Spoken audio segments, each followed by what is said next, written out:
बिजनौर से बड़ी खबर आपको बता दें। सिरफिरे व्यक्ति ने पत्नी बेटी पर हमला कर खुद भी आत्महत्या कर ली। जहरीला पदार्थ खाकर शख्स ने अपनी जान दे दी। धारदार हथियार से पहले पत्नी बेटी को जख्मी किया। दोनों की हालत गंभीर है। इन्हें मेरठ रेफर किया गया है। कीरतपुर थाना क्षेत्र के भोजपुर गांव की घटना है। और मेरे सहयोगी शकील इस वक्त जुड़ गए हैं। शकील, क्या वजह बताई जा रही है और फिलहाल मां बेटी की हालत कैसी है? देखिए, अगर माँ बेटे की हालत के बारे में बताना चाहता हूँ कि दोनों की हालत गंभीर है और मेरठ के हायर सेंटर के लिए रेफर कर दिया गया है।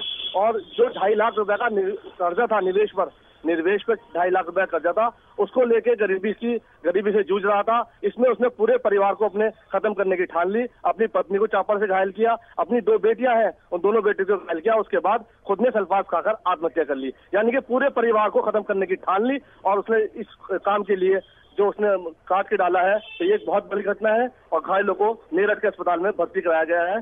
और अभी जो उसका घर है वहां पर उसकी लाश रखी हुई है, वहां हंगामा जारी है और गांव के लोग उसकी लाश को उठने नहीं दे रहे हैं।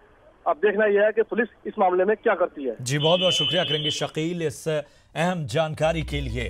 तो एक शख्स गरीबी से तंग आकर पूरे परिवार को खत्म करने की ठान लेता है। मां और उसके 2 बेटियां अभी भी गंभीर रूप से घायल हैं। मेरठ के हायर सेंटर रेफर किया गया है। और वहीं सिरफिरे जो घर के मालिक हैं उसकी जान चली गई। उसने खुद जहरीला पदार्थ खाकर जान दे दी है।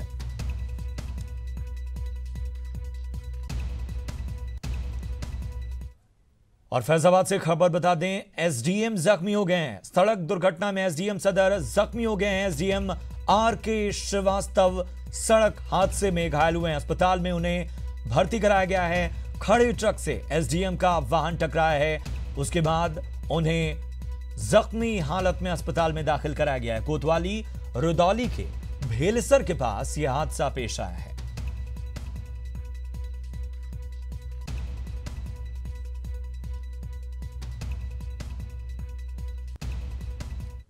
बढ़ते आगे, आजमगढ़ में लाइफलाइन अस्पताल के प्रमुख चिकित्सक डॉक्टर अनूप सिंह यादव ने न्यूरो चिकित्सा क्षेत्र में नई उपलब्धि हासिल की है।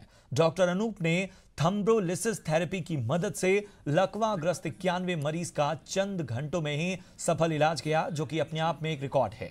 प्रदेश में सबसे बड़ी संख्या में लकवाग्रस्त मरीजों को थ्रोम्बोलिसिस थेरेपी से उपचार कर डॉक्टर अनूप सिंह ने एक रिकॉर्ड कायम किया है।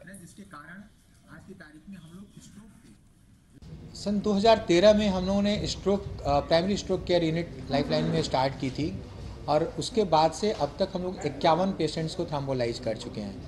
51 मरीज हमारे सत्यनारायण जी थे, जिनकी उम्र लगभग 45 साल है। जो जागरूकता अभियान हम लोगों ने चलाया था, उसका असर आज की तारीख में ये है कि आजमगढ़ की जनता, मैंने पहले भी कहा है कि मेट्रो से भी ज़्यादा जागरूक है लकवे के मामले में। 4.5 घंटे के अंदर हर व्यक्ति को पता रहना चाहिए कि अगर आप सही जगह पे हैं तो लकवे को पूरी तरीके से क्योर किया जा सकता है। लखनऊ से खबर बता दें, 16 सीएमओ बदले गए हैं। जी हां, सूबे में भारी तादाद में मुख्य चिकित्सा अधिकारियों के तबादले हुए हैं। डॉक्टर अरुण कुमार पांडे बहराइच के सीएमओ हैं। डॉक्टर कृष्ण स्वरूप अब कन्नौज में सीएमओ की जिम्मेदारी देखेंगे। वहीं मऊ सीएमओ डॉक्टर सतीश चंद्र सिंह को बनाया गया है। वहीं डॉक्टर नरेंद्र कुमार गुप्ता गाजियाबाद के सीएमओ तो डॉक्टर सुरेश सिंह झांसी के सीएमओ बनाए गए हैं। डॉक्टर राजकुमार मेरठ सीएमओ की जिम्मेदारी देखेंगे। वहीं डॉक्टर राकेश मित्तल सीएमओ बिजनौर के सीएमओ बनाए गए हैं। सबसे बड़ी खबर आपको इस वक्त बता दें, डॉक्टर सुरेंद्र कुमार रावत सीएमओ कानपुर देहात बनाए गए हैं। सबसे बड़ी खबर आपको बता दें, 16 सीएमओ इस वक्त ईटीवी उत्तर प्रदेश पर। इस वक्त प्रशासनिक हल्के की सबसे बड़ी खबर, 16 मुख्य चिकित्सा अधिकारी बदले गए हैं। भारी तादाद में सीएमओ का तबादला हुआ है। लगातार आपकी टीवी स्क्रीन पर वो नाम जो अब नए सीएमओ की जिम्मेदारी देखेंगे। और अलाउद्दीन मेरे सहयोगी इस वक्त जुड़ गए हैं। अलाउद्दीन, बड़ी खबर है ये, 16 सीएमओ इधर से उधर किए गए हैं। जी हाँ, बिल्कुल 16 सीएमओ जो बदले गए हैं वो खबर तो है ही है। और दूसरी बात कि इस बार जो सीएमओ की तैनाती हुई है वो बेहद सटीक तरीके से की गई है। मंत्री सिद्धार्थनाथ सिंह ने खुद भी आधे घंटे पौने घंटे सभी तैनात सीएमओ के पहले इंटरव्यू लिए हैं। परमशीर श्रीवास्तव ने भी इन सबके इंटरव्यू लिए हैं।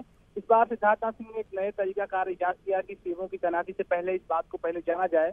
कुछ जो है वरिष्ठ डॉक्टर हैं, उनमें कुछ लोगों को डीजी हेल्थ का जो ऑफिस है वहां से अटैच किया गया है, कुछ लोगों को एडी मंडल बनाया गया है, लेकिन इन 40 में से 16 को सीएमओ बनाया गया। तो कुल मिलाकर के स्वास्थ्य विभाग को बेहतर करने के लिए यह कदम आज उठाया गया है। महीने 2 महीने में इसका रिजल्ट दिखाई देगा कि आखिर इसका असर कितना हुआ है।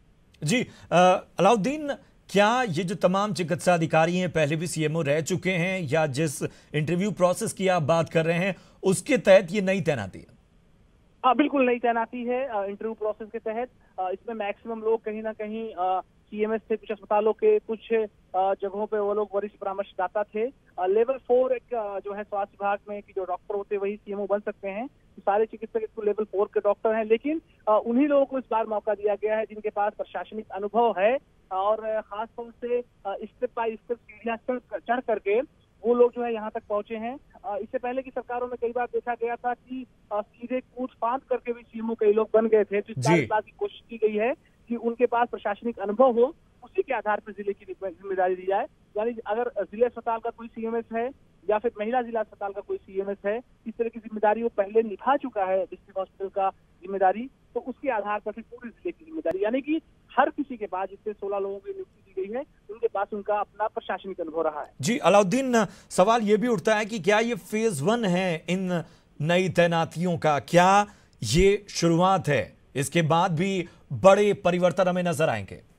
जी हाँ, बिल्कुल। पहले फेज के तहत उन जिलों को आई थी और खासतौर से 3-4 महीने पहले मॉनिटरिंग की गई है। हमारे खुद सिद्धार्थनाथ सिंह की बात हुई कि आखिर उन्होंने तैनाती से पहले किन चीजों को ध्यान में रखा, तो उन्होंने बात बताई कि हमने न सिर्फ जो है इन लोगों को इंटरव्यू लिया है, बल्कि 2-3 बातें अहम बड़ी हैं कि उसको ऑफ रिकॉर्ड हालांकि उन्होंने शेयर किया था, लेकिन बड़ी इंपॉर्टेंट बात यह है कि उन्होंने इन चिकित्सकों का एलआईयू भी करवाई है, डीएम से रिपोर्ट भी मंगवाई है। बड़ी खास बात है कि एलआईयू का जो क्लियरेंस आ गया है कि हाँ जो इनका करियर रहा है 30 साल का वो बेदाग रहा है और खासतौर पर इनका लेन देन की कोई आरोप इन जो है डॉक्टर हजरात पर नहीं है, उसके बाद प्रशासनिक जिम्मेदारी उनको दी गई है। अब देखने वाली बात यही होगी कि 2 से 3 महीने में ये सारा जो एक्सरसाइज की गई, सारी एक्सरसाइज, इसका रिजल्ट किस तरह का आता है, क्योंकि एलआईयू होना, फिर डीएम की जिले से रिपोर्ट लगना पॉजिटिव, उसके बाद फिर इंटरव्यू होना, ये तमाम चीजें नई कवायद की तरफ इशारा कर रही है। बिल्कुल बिल्कुल, एक नया तरीका अपनाया गया है और वाकई उम्मीद की जानी चाहिए कि ये फिल्टर जो किया गया है उससे असर हो। बहुत बहुत शुक्रिया करेंगे अलाउद्दीन इस अहम जानकारी का। तो उत्तर प्रदेश की सबसे बड़ी खबर इस वक्त ईटीवी उत्तर प्रदेश पर आपको बता दें, स्वास्थ्य विभाग में 40 डॉक्टर्स जो हैं उन्हें जिम्मेदारियां दी गई हैं। जी हां, 16 ऐसे हैं जिन्हें सीएमओ बनाया गया है, कुछ वरिष्ठ चिकित्सक बनाए गए हैं और एक नई प्रक्रिया के तहत बाकायदा इंटरव्यू लेकर उन्हें सीएमओ की जिम्मेदारी दी गई है। आपको बता दें कि यह जिम्मेदारी उनका बाकायदा इंटरव्यू लेकर उनकी प्रशासनिक क्षमताओं को परख कर किया गया है।